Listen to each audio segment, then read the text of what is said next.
True story. These four walls are known to stare, bend, and drive a man to the border of insanity while zipping his integrity in the empty of a body bag. But these four walls are mere accomplices to the murder of his slaughtered marriage arrangement. These walls have trapped this man for 4 days just waiting on his date of expiration. Now some call it Sabbath separation, but this last day just happens to fall on his anniversary.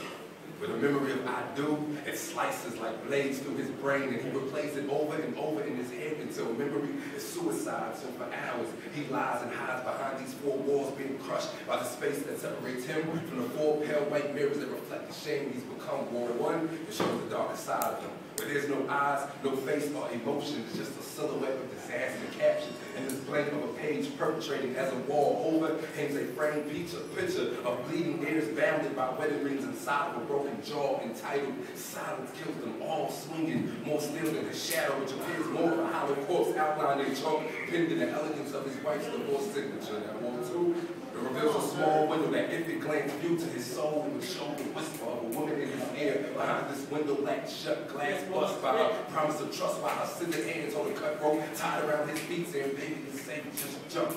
It will reveal a hole in the wall no bigger than that hole in the side of his head that heard the news, that tunneled the hole to his heart, big enough to drop a car through, big enough to stick a gun to, big enough to say, "I do and truly need it." You see, these walls are closing in every passing minute. With wall three, he should take precaution before walking into the entrance of this walk-in closet.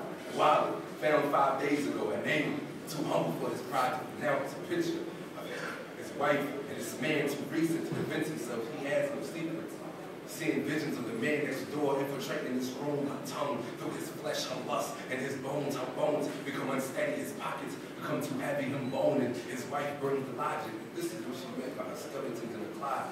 Honestly, has this small room taped in yellow caution ribbons. His murder pride and 2 skeletons still remain, and still smell the stench of death, sex, and breath seeping from under the closet door to the cold bed he's planted himself in these 4 days. But this fourth wall is a solution to it all. It's the exit from this gate of hell, the entrance to this doorway of life, because this room is slowly eating this man alive. The night, the room, the honeymoon, the I do was here. In this room, it sees these walls, his reflection, his life, his wife, these memories that slice like blades through his brain, these barricades, these lethal.